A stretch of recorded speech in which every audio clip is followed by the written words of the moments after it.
الحمدللہ والصلاۃ علی رسول اللہ اما بعد۔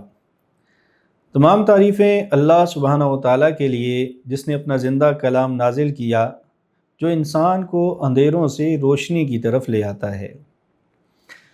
آج آپ حضرات کے سامنے چھٹے پارے کا خلاصہ لے کر حاضر خدمت ہوں، اس امید کے ساتھ کہ میں اور آپ قرآن کے اس پیغام کو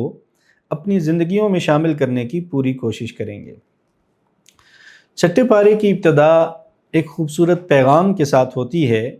اللہ جل شانہ ارشاد فرماتے ہیں، لا يحب اللہ الجہر بالسوء من القول الا من ظلم، کہ اللہ جل شانہ کو برائی کی باتیں پسند نہیں ہیں۔ اب برائی کی باتیں نہیں کرنی چاہیے، کسی کی غیبت کرنا، کسی کی برائی کا ذکر کرنا، کسی کے عیب کا ذکر کرنا، یہ چیزیں اللہ جل شانہ کو پسند نہیں ہیں۔ لیکن ایک استثناء اللہ جل شانہ نے ارشاد فرمایا الا من ظلم، ہاں کوئی ظلم کی بات ہے، کسی کے اوپر کوئی ظلم ہو رہا ہے اور اس ظلم کے اوپر انصاف حاصل کرنے کے لیے اس برائی کا ذکر کیا جائے تو اس کی اللہ جل شانہ نے اجازت دی ہے۔ اسی طرح کوئی ایسا ظلم ہو، کوئی ایسی برائی ہو جس کو بیان کرنے کا مقصد یہ ہو کہ دوسرے لوگ اس سے بچ سکیں تو وہ چیز بھی بیان کی جا سکتی ہے، وگرنہ اس کے علاوہ برائی کی باتوں کا جو ہے وہ ذکر بھی نہیں کرنا چاہیے۔ اللہ جل شانہ نے حضرت عیسیٰ علیہ السلام کا ذکر فرمایا اور حضرت عیسیٰ علیہ السلام سے متعلق جو باطل عقائد ہیں جو لوگوں نے گھڑے ہوئے ہیں، حضرت عیسیٰ علیہ السلام کے ماننے والوں نے یعنی عیسائیوں نے بھی اور یہودیوں نے بھی، تو اس کا اللہ جل شانہ نے جو ہے وہ رد فرمایا۔ اللہ جل شانہ نے ارشاد فرمایا وما قتلوہ وما صلبوہ ولکن شبہ لہم، کہ یہ جو یہودی کہتے ہیں کہ ہم نے تو عیسیٰ علیہ السلام کو نعوذ باللہ سولی لٹکا دیا تھا، سولی چڑھا دیا تھا،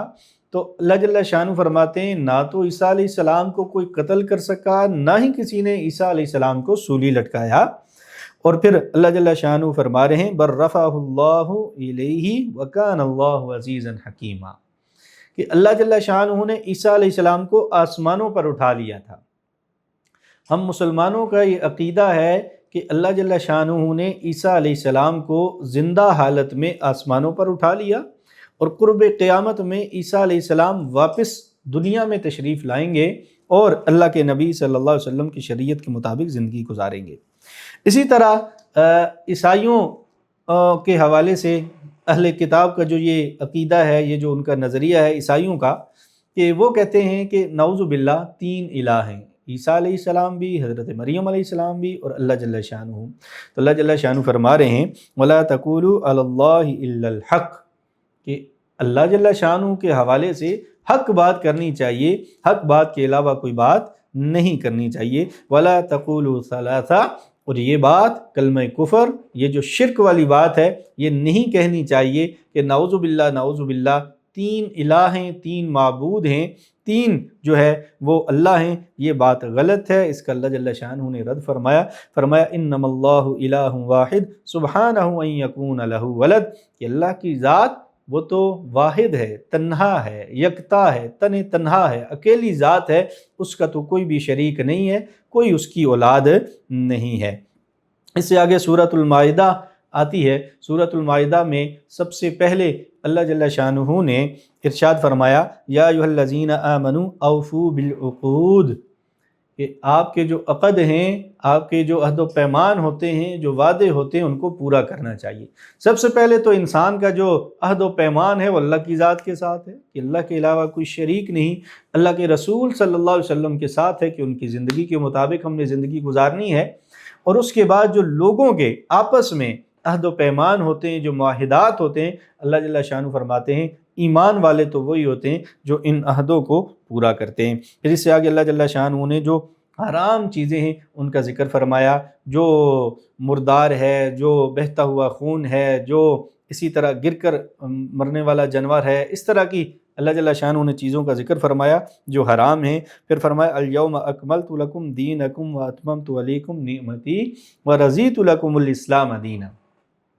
یہ آیت کریمہ قرآن کریم کے احکام کے نزول کے اعتبار سے سب سے آخری آیت کریمہ ہے کہ اس کے بعد کوئی حکم قرآن کریم کا نازل نہیں ہوا، اور یہ آیت کریمہ حجۃ الوداع کے موقع کے اوپر نازل ہوئی تھی، اور اللہ جل شانہ نے دین اسلام کو مکمل فرما دیا، اور دین اسلام کے بارے میں ارشاد فرمایا وَأَتْمَمْتُ عَلَيْكُمْ نِعْمَتِي، یہ جو میں نے دین مکمل کیا یہ میری نعمت ہے تمہارے اوپر، اور فرمایا وَرَضِيتُ لَكُمُ الْإِسْلَامَ دِينًا، اور اللہ فرماتے ہیں میں نے تمہارے لیے جس چیز کو بطور دین کے وہ منتخب فرمایا وہ اسلام ہے، اور یہ اسلام ہے جو اللہ جل شانہ نے ہمیں عطا فرمایا۔ پھر اس سے آگے اہل کتاب کے ذبیحہ کا ذکر فرمایا وَطَعَامُ الَّذِينَ أُوتُوا الْكِتَابَ حِلٌّ لَكُمْ وَطَعَامُكُمْ حِلٌّ لَهُمْ، جو اہل کتاب ہیں وہ لوگ جو اللہ جل شانہ کی نازل کردہ آسمانی کتابوں پہ یقین رکھتے ہیں، ایمان رکھتے ہیں، ان کے ذبیحے کو اللہ جل شانہ نے حلال قرار دیا ہے۔ لیکن اہل کتاب کے علاوہ وہ لوگ جو اہل کتاب نہیں ہیں، وہ کافر ہیں، وہ مشرک ہیں، وہ مرتد ہیں، وہ ملحد ہیں، وہ زندیق ہیں، کوئی بھی اس طرح کے لوگ ہیں جن کا اسلام سے تعلق نہیں ہے اور وہ اہل کتاب بھی نہیں ہیں، ان کا ذبیحہ کسی صورت بھی حلال نہیں ہے بلکہ وہ حرام ہے۔ اس سے آگے وضو کا ذکر فرمایا اے ایمان والو جب تم نماز کے لیے کھڑے ہوا کرو تو پھر اس وقت وضو کے اللہ جل شانہ نے فرائض بیان فرمائے فَاغْسِلُوا وُجُوهَكُمْ وَأَيْدِيَكُمْ إِلَى الْمَرَافِقِ وَامْسَحُوا بِرُؤُوسِكُمْ وَأَرْجُلَكُمْ إِلَى الْكَعْبَيْنِ، کہ پاکی حاصل کرنے کے لیے یہ 4 فرض جو ہیں وہ اللہ جل شانہ نے ذکر فرمائے ہیں۔ ہمیں چاہیے کہ جب بھی ہم وضو کریں تو وضو میں وضو کی سنتوں کا، وضو کے آداب کا خاص اہتمام کرنا چاہیے۔ اگر ہم وضو اچھی طرح کریں گے تو وہ وضو ہماری پھر نماز میں خشوع اور خضوع کا باعث بنے گا، اور اگر اس میں ہم کمی کوتاہی کریں گے، اس کے آداب کا خیال نہیں رکھیں گے، سنتوں کا خیال نہیں رکھیں گے تو ہماری نماز میں بھی پھر اس کا اثر پڑتا ہے اور خشوع اور خضوع میں جو ہے وہ کمی واقع ہوتی ہے۔ اس سے آگے فرمایا اے ایمان والو کونوا قوامین للہ شہداء بالقسط، اللہ کے لیے انسان کو ہمیشہ ہر اللہ کے حکم کے لیے کھڑا رہنا چاہیے۔ کونوا قوامین للہ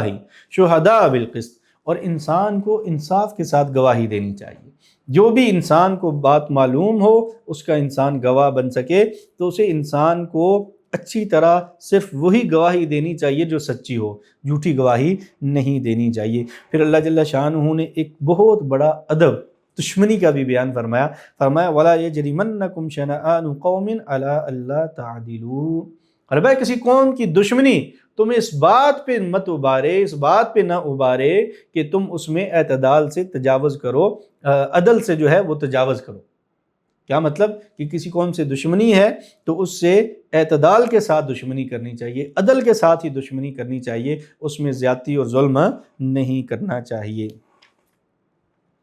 اس سے آگے اللہ جل شانہ نے حضرت موسیٰ علیہ السلام اور بنو اسرائیل کا ذکر فرمایا قدر تفصیل کے ساتھ چند رکوعات میں، اور اس سے آگے حضرت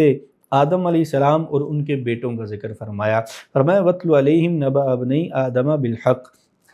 حضرت آدم علیہ السلام چونکہ وہ پہلے انسان تھے، پہلے آدم تھے، تو اب اولاد اور نکاح اور زواج یہ تعلق کیسے سلسلہ آگے انسان کی ذریت کا، انسان کی اولاد کا چلے۔ تو روایات موجود ہیں کہ حضرت آدم علیہ السلام اور حضرت حوا علیہ السلام کا جب آپس میں وہ ایک ملاپ ہوتا تو اللہ جل شانہ کو حمل سے ایک بیٹا اور ایک بیٹی عطا فرماتے، اور جو دوسرا حمل ٹھہرتا پھر اس سے بھی ایک بیٹا اور بیٹی ہوتے۔ تو شریعت یہ تھی، اللہ جل شانہ کی طرف سے حکم یہ تھا کہ ایک حمل کے بیٹا اور بیٹی ان کا آپس میں نکاح نہیں ہو سکتا۔ تو جو قابیل تھا اس کے ساتھ جو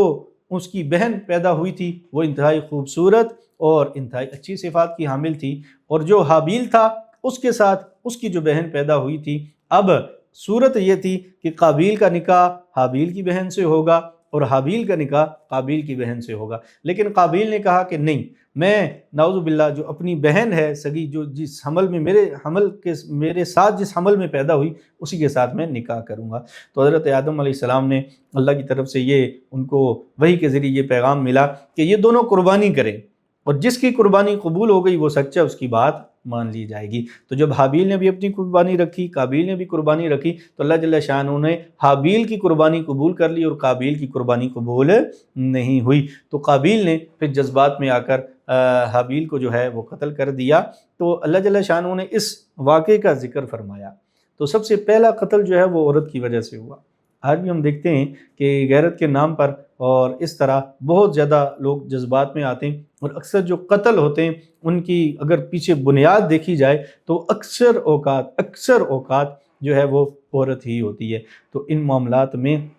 ہمیشہ یہ خیال رکھنا چاہیے، ایک تو اپنی جو بچیاں ہیں، اپنی جو بہنیں ہیں، ان کی تربیت کا خاص خیال رکھنا چاہیے کہ ان کا کوئی ایک چھوٹا سا ایسا قدم، کوئی ایک ایسا عمل جو کہ معاشرے میں ان کی بدنامی کا بھی سبب بنے اور غیرت کے عنوان پر پھر اس طرح کے واقعات کے رونما ہونے کا بھی سبب بنے۔ یہ انسان ہے، اللہ جل شانہ نے مرد کے اندر یہ غیرت رکھی ہے کہ وہ اپنی خواتین، اپنی بیوی، اپنی ماں، اپنی بہن، اپنی بیٹی کے حوالے سے انتہائی غیرت مند ہوتا ہے۔ لیکن اس غیرت کا یہ قطعاً مطلب نہیں ہے کہ انسان شریعت کے جو اصول اور ضابطے ہیں ان کو بھی انسان پامال کر لے۔ بہرکیف یہ واقعہ اس کا اللہ جل شانہ نے ذکر فرمایا، اور اس میں جو ایک قابل غور بات ہے کہ جب حابیل کو قابیل نے کہا کہ میں تمہیں قتل کر دوں گا، اور اس کی جو ہے وہ قربانی قبول نہیں ہوئی، تو قربانی قبول ہونے پر حابیل نے کیا کہا؟ قال انما يتقبل اللہ من المتقین۔ حابیل نے کہا کہ بھئی قربانی تو ان کی قبول ہوتی ہے جو اللہ سے ڈرنے والے ہوتے ہیں۔ کیا مطلب؟ کہ جو شریعت کے پابند رہتے ہیں، شریعت کے مطابق زندگی گزار رہے ہوتے ہیں، تو ان کی اللہ جل شانہ قربانی قبول فرماتے ہیں۔ آج ہم بھی اس آیت کے اس ٹکڑے سے یہ سبق حاصل کریں کہ ہمارا جو صدقہ ہے، ہماری جو خیرات ہے، ہماری جو زکوٰۃ ہے، ہماری جو نماز ہے، یہ ساری چیزیں تبھی قبول ہوں گی جب ہمارے اندر خوف خدا ہوگا، ہمارے اندر تقویٰ ہوگا۔ اگر تقویٰ کامل نہیں ہے، تقویٰ میں کمی ہے، تو ان چیزوں کی قبولیت میں بھی پھر جو ہے وہ کاملیت نہیں رہتی۔ اس سے آگے اللہ جل شانہ نے ڈاکوؤں سے متعلق احکامات نازل فرمائے کہ جو لوگ قطع الطریق ہیں، یعنی کہ راستہ روک کر راہزنی کرنے والے ہیں، ڈاکہ ڈالنے والے ہیں، فرمایا ان کو قتل کر دیا جائے، ان کو سولی لٹکایا جائے، ان کو ملک بدر کر دیا جائے، یا ان کا ایک ہاتھ اور دایاں ہاتھ اور بایاں پاؤں، یا پھر بایاں ہاتھ اور دایاں پاؤں یہ کاٹ دیا جائے۔ یہ ان کی سزاؤں کا اللہ جل شانہ نے ذکر فرمایا۔ پھر فرمایا والسارق والسارقۃ فاقطعوا ایدیہما جزاء بما کسبا نکالا من اللہ واللہ عزیز حکیم۔ چور کی سزا کا ذکر کیا، فرمایا جو شخص چوری کرے، یعنی کہ چھپ کے کسی کا کوئی مال جو ہے، کسی کی کوئی چیز اس طرح کی قیمتی چیز، سونا، جواہرات، مال، گاڑی، کسی قسم کی کوئی چیز جو ہے وہ چوری کر لے، اللہ جل شانہ نے فرمایا اس کا ہاتھ کاٹ دیا جائے۔ تو یہ جو اللہ جل شانہ نے احکامات نازل فرمائے ہیں کہ کوئی شخص قتل کر دے اس کو قصاصاً قتل کیا جائے، کوئی ڈاکو ہو تو اس کو یہ سزا دی جائے، کوئی چور ہو تو اس کو یہ سزا دی جائے، یہ عین اللہ جل شانہ نے انسانوں میں اعتدال، انصاف، عدل کو قائم رکھنے کے لیے، باقی رکھنے کے لیے نازل فرمائی ہیں۔ اور دنیا میں اگر آج بھی انسان امن قائم کرنا چاہتے ہیں تو اس کا سب سے سادہ آسان اصول اور ضابطہ یہی ہے کہ اللہ جل شانہ نے شریعت میں یہ جو بنیادی سزائیں مقرر فرمائی ہیں، ان سزاؤں کا اس دنیا میں عمل درآمد شروع ہو جائے، ان سزاؤں کا نفاذ شروع ہو جائے۔ اللہ جل شانہ ہمارے حکمرانوں کو یہ توفیق عطا فرمائے، یہ ہدایت عطا فرمائے کہ یہ جو واضح اللہ جل شانہ نے احکامات نازل فرمائے ہیں، خصوصاً حدود اور قصاص سے متعلق، ان کو نافذ کرنے کی توفیق عطا فرمائے۔ اس سے آگے اللہ جل شانہ فرماتے ہیں اے ایمان والو، یہود و نصارہ کو دوست نہ بنایا کرو، یہ آپس میں ایک دوسرے کے دوست ہیں۔ دو چیزوں کا ذکر فرمایا، ایک تو فرمایا کہ تم اہل ایمان ان کافروں یہود و نصارہ کے ساتھ دوستی نہ بڑھایا کرو، دلی محبت نہ رکھا کرو، اور دوسرا کیا فرمایا کہ وہ لوگ آپس میں دوست ہیں۔ اور قرآن کی یہ آیت اگر آج کے زمانے میں سمجھنی ہو تو آپ دیکھ لیں کہ اسلام سے متعلق یہود و نصارہ کا کیا رویہ ہے اور آپس میں ان کے معاملات میں ان کا کس طرح کا رویہ ہے، اسرائیل اور امریکہ کا آپس میں کس طرح کا رابطہ اور تعلق ہے، اور ایران اور اسرائیل کا، امریکہ اور اسرائیل کا مسلم ممالک سے متعلق کیا رویہ ہے، وہ مسلمان ممالک سے متعلق کیا رویہ رکھتے ہیں، یہ چیز ہم سب کے سامنے ہے۔ تو اللہ کے قرآن کی یہ آیت سچی ہے کہ آپس میں ان کی دلی محبت ہوتی ہے، لیکن مسلمانوں کے لیے وہ کبھی بھی خیر خواہ نہیں رہتے۔ پھر اس سے آگے مرتد لوگوں کا ذکر کیا، اللہ جل شانہ نے فرمایا اے ایمان والو، جو شخص ارتداد میں داخل ہو جائے، مرتد ہو جائے، جو اللہ کے دین کو، اسلام کو چھوڑ جائے، تو اللہ تو غنی ذات ہے، بے پرواہ ذات ہے، اللہ الصمد، بے پرواہ و غنی ذات ہے، اللہ جل شانہ کو کسی کی کوئی پرواہ نہیں ہے۔ تو اللہ فرماتے ہیں فَسَوْفَ يَأْتِ اللَّهُ بِقَوْمٍ يُحِبُّهُمْ وَيُحِبُّونَهُ أَذِلَّةٍ عَلَى الْمُؤْمِنِينَ أَعِزَّةٍ عَلَى الْكَافِرِينَ۔ تو اللہ جل شانہ ایسی قوم لے کر آئیں گے کہ اللہ ان سے محبت کرے گا، وہ اللہ سے محبت کریں گے، اور مومنین کے لیے وہ بڑے بچھے ہوئے عاجز اور انکسار ہوں گے، عاجزی اور انکساری کے پیکر ہوں گے، اور جو دشمن ہوں گے اللہ اور اس کے رسول کے، ان کے لیے وہ کیا ہوں گے جی؟ سخت ہوں گے، وہ اللہ کے راستے میں جہاد کرنے والے ہوں گے، وَلَا يَخَافُونَ لَوْمَةَ لَائِمٍ، اور کسی کی کوئی پرواہ ان کو نہیں ہوگی۔ اہل ایمان کی شان یہی ہے۔ آج کل کے زمانے میں اہل ایمان صرف اور صرف اس بات پہ اللہ اور اس کے رسول کی نافرمانی کرتے ہیں کہ لوگ کیا کہیں گے۔